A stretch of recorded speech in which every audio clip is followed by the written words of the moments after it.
Hey guys, welcome to TwoSplit. In 2018, Sony came out with a fantastic pair of headphones called the WH1000XM4s. I loved them.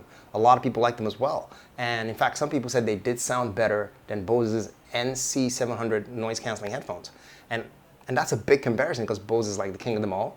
But we're not talking about those today. Today we are looking at the XM4s, the new version, if you will. And I think they're probably one of the best headphones, if not the best headphones I've tried out this year. Let's get it.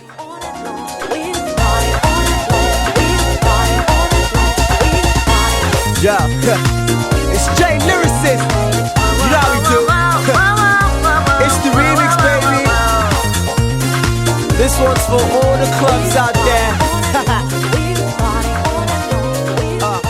Me and my mans, they here with beats that are off the hook. Clean jams, no fair. This one, no be small thing. I'm a boys, get ready to... So, straight off the bat, they look almost identical to 2018's pair. I mean, and that's not a bad thing in my opinion, because those were really good headphones.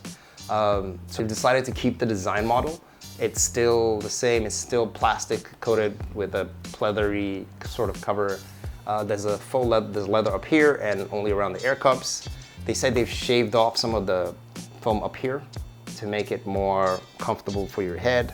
And the ear cups are also a bit wider now to accommodate for, bigger ears like mine. All in all, the aim is just to make it more comfortable. Talking about things that haven't changed, the button layout is still the same. There's a power button and there's now a custom button. Well, it used to be called ambient and noise cancelling, I think, but now they just called it custom because you can change the functionality in the accompanying app. This button allows you to go from ambient to full noise cancelling. And if you hold it down for a while, you can go into a calibration mode to determine the size of your head, if you're wearing glasses, yada yada, blah blah. Basically to give you that ultimate sound noise cancelling experience. On the right ear cup, it's still touch sensitive. If you double tap to play, swipe forward to go to the next track, swipe backwards to go a track back, up to increase the volume, down to take the volume down. So those are still the same, still solid. The power button lets you know how much power you have left, and so on and so forth. But why you're here is how do they sound, right? And if the XM3 sounded awesome, these probably sound awesomer. I mean, they're cleaner, slightly better. I say slightly carefully because I don't know how much more better it can be, but they're just really good. And it does that with the 40mm drivers that sits in here, which existed in the XM3s, by the way, for that clean separation. The noise canceling is done with the dual noise sensor. There are two microphones outside each cup, I believe, and they detect noise, what would be noise, sound coming into your headphones when you're listening. And what they do is they absorb that sound and they process it with the N1 chip, with the QN1 chip, sorry. And that chip does that process to determine the node, the frequency, and sends out a anti-frequency, if you will, to cancel the sound. And that happens over 700 times a second. You probably wouldn't even notice, And that happens in different situations because sound will be different depending on where you're sitting or where you're going. And keep in mind the headphones, if you set them, they'll just analyze, they can determine if you're sitting down or you're walking or you're running, just to change how that sound is adapted and how it cancels the noise. So I think that's really impressive. Well, to me anyway. And since we're talking about how they sound, the codecs they support SBC, AAC, and LDAC. I know there is no aptX here, no, the aptX family, which is pretty common in Android phones, is here. If you're new to codecs, there's a video I can share somewhere, but codecs basically help you enhance the quality of the sound as going through the Bluetooth transmission when you transmit sound. These codecs compress it and then decompress it. The better the codec, the cleaner the sound. If you had to rank them, LDAC would be at the top. I think SBC would be at the bottom, followed by AAC, and then aptX family, LL, Adaptive, HD would be somewhere in between there.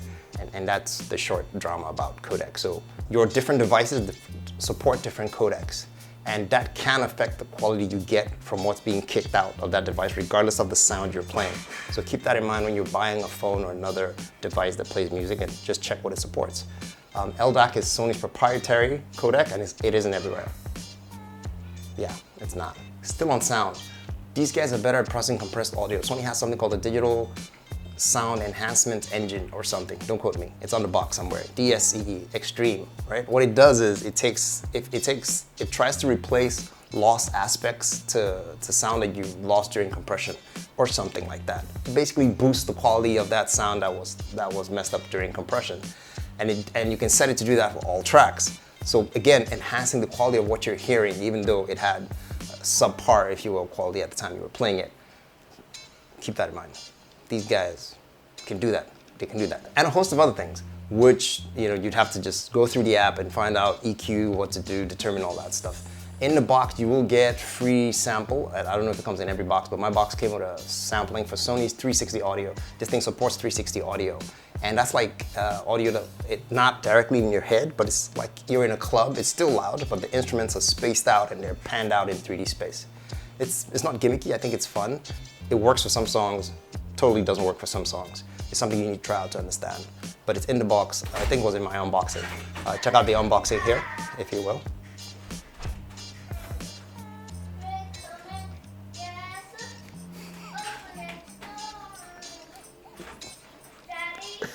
Yeah. A few moments later. Batteries are still awesome. They're still rated at 30 hours like they were before, and that's with noise cancelling on, 30 hours. It goes up to about 37 hours with noise cancelling off. And they do support quick charge. I think you can get 5 hours of battery, just 10 minutes of charge. So the time it takes you to brush your teeth, get ready to run, that's it. They're good to go. But run, don't do that, by the way. These aren't certified for any kind of waterproofing. So if you sweat heavy and all, they're gonna go right in. And I'm not a big fan of putting your electronics in water, so don't do it. These don't even have any, as far as I'm concerned. So not that I noticed, that's a downside. Especially for something with such great music, you definitely want to try them out running. So maybe walking? Non-sweaty walking? Yeah, or just sitting down, I don't know. Either way, that's one downer. And the design is still the same. If you're looking at another downer, if you have to be really nitpicky, it's not as space-aged or future-thinking like the NC700. Don't shoot me. I think that sort of changed design a bit, and it's kind of cool. But these are comfortable. Don't get me wrong, super comfortable, right? They're solid. But yeah, and those are the only two nitpicks. Other than that, I would recommend these to anyone. If you own a pair of the XM3s, I don't think they're worth upgrading to these for. Save your cash. I think you still have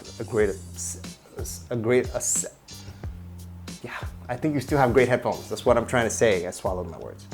But if you've never bought them before, yeah, might as well just buy these ones right now. But Black Friday is around the corner, and there's all kinds of deals. If you do find the XM3s cheaper, I think they were on Amazon Diano.